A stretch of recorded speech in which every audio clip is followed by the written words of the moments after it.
नमस्कार दोस्तों जब भी कभी जिक्र चलता है सदी के महानायक का और बिग बी के नाम से लोकप्रिय अभिनेता का और अलग अलग छवियों में अलग अलग ढंग से जी पाने का जब भी जिक्र चलता है तो अमिताभ बच्चन का चेहरा सामने आ जाता है। मित्रों, उसमें ढेरों कमियां भी हैं, लेकिन उसमें जो गुण हैं वो इतने हावी हो जाते हैं कि ऐसा लगता नहीं है कि एक ही शख्स, एक ही व्यक्ति, एक ही उम्र में या एक ही ज़िंदगी में इतनी विलक्षण भूमिकाएं निभा रहा है। शुरुआत होती है छोटी सी बात से। बच्चन परिवार और नेहरू परिवार के नज़दीकी रिश्तों के बारे में आपको मालूम है, अब मैं उसमें क्या इजाफ़ा करूँगा, लेकिन ये सच है कि डॉक्टर हरिवंश राय बच्चन, अर्थात जिनको ये बाबूजी के नाम से अमिताभ अक्सर जिक्र जिनका करते हैं, अक्सर उनका उल्लेख करते हैं, हरिवंश राय बच्चन विदेश मंत्रालय में हिंदी के सलाहकार थे और उनकी जो एक प्रकार से अटैचमेंट होती है, उनकी जो एक उनको किसी भी बड़ी शख्सियत के साथ बांधा जाता है, किसी भी साहित्य के पुरोधा को, तो उनकी अटैचमेंट श्रीमती गांधी के प्रति, तत्कालीन प्रधानमंत्री के प्रति थी। और वो इसलिए भी थी कि बाद में प्रधानमंत्री बने और श्रीमती गांधी के बड़े बेटे राजीव गांधी और बिग बी दोनों एक ही स्कूल के छात्र थे। ये भी एक थोड़ा सा सहपाठी होने का भी एक जिक्र आता है। और सबसे बड़ी बात यह है कि जब अमिताभ को सब कुछ पढ़ लिखने के बावजूद, एक बड़े बाप का बेटा होने के बावजूद कोई कहीं ब्रेक नहीं मिलती, तो उस वक्त श्रीमती गांधी अपने एक स्नेह को दर्शाने के लिए उन्हें एक सिफारशी पत्र देती हैं कि ये पत्र लेकर मुंबई चले जाओ। उस वक्त मुंबई था, आज मुंबई है, तो वहाँ चले जाओ और वहाँ अब्बास साहब से मिल लो। मैंने उनके नाम पर एक ख़त दिया है, रुका दिया है। मुझे उम्मीद है कि तुम्हें कोई ना कोई काम या प्रवेश का एक मौका फिल्म जगत में वो दिलवा देंगे। और ब्रेक मिल गई। 7 हिंदुस्तानी में पहली ब्रेक मिली और 7 हिंदुस्तानी में जब प्रविष्ट हुए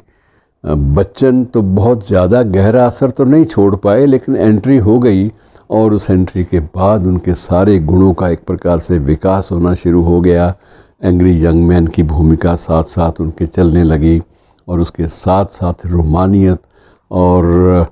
तरह तरह की भूमिकाएं वो साथ में बंध गईं और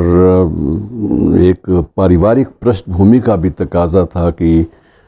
शायरी से, कविता से पूरी तरह से बंधे हुए शख्स के रूप में उनकी छवि उभरने लगी। अब बीच में किसी ने भ्रांति खड़ी कर दी कि आप तो बेहद लोकप्रिय हैं और सियासत में क्यों नहीं कदम रखते, तो श्रीमान जी ने एक चुनाव भी लड़ लिया और चुनाव भी उस क्षेत्र से लड़ा जो क्षेत्र इनका प्रिय क्षेत्र था, कभी घर था वहाँ इलाहाबाद। चुनाव लड़ा, नहीं जीत पाए और उस पराजय की वितृष्णा जो है, अंतर भारी था जीत और हार में भी, और उस पराजय की वितृष्णा ने इनको सियासत से हमेशा के लिए तौबा करने पर एक विवश कर दिया और उसके बाद कभी इन्होंने राजनीति में कदम रखने की ज़रूरत नहीं की। ये बात अलग है कि उनकी जीवन संगिनी जया बच्चन को राज्यसभा में बाकायदा सदस्यता सत्ता पक्ष की ओर से तो नहीं मिली, लेकिन प्रतिपक्ष की ओर से उनको मिलती रही और वो मानद सदस्य के रूप में वहाँ पर आज भी हैं। और वो इसलिए हैं, कारण एक ही है कि उनका जो संबंध है, निजी संबंध, पारिवारिक संबंध, वो एक ऐसे शख्स से था जिस शख्स ने इनके लिए बहुत कुछ किया और वे थे समाजवादी नेता अमर सिंह। तो अमर सिंह के माध्यम से इनके जो नज़दीकी जो संबंध थे वो मुलायम सिंह यादव के साथ हुए और उसके बाद समाजवादी दल की एक सदस्य के रूप में या एक नेता के रूप में इनका मनोनयन होता रहा। मित्रों, ये बातें चली गई,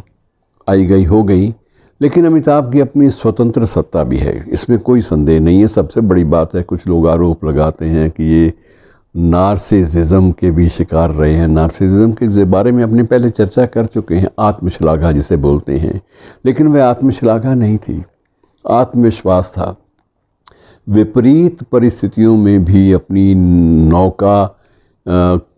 का खेवनहार बनने का एक अनुभव इन्होंने अपने जीवन के उतार चढ़ावों से सीख लिया था, अपने पिताश्री से भी सीख लिया था, और ये भी जान लिया था कि ज़िंदगी में अगर बड़ी गरिमा के साथ और अच्छी मुद्रा में जीना है तो उसके लिए बिल्कुल तैयार रहना पड़ेगा, और ये संवाद भी रचना पड़ेगा कि ये जीना है भी, ये जीना भी कोई जीना है लल्लू। तो ऐसे संवादों के इस महान महानायक को उनके 81वें जन्मदिन पर हार्दिक बधाइयाँ और शुभकामनाएं कि ये लंबे अरसे तक बने रहें, क्योंकि ऐसी कोई संभावना नज़र नहीं आती कि ये जल्दी ही सिने जगत से या फिर जो दुनिया है टेलीविज़न की, टीवी की दुनिया, इससे जल्दी कोई रिटायर होने वाली में ऐसी कोई संभावना नज़र नहीं आती।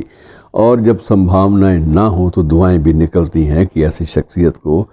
नेचर, प्रकृति हमारे बीच में लंबे अरसे तक बनाए रखे। शुक्रिया।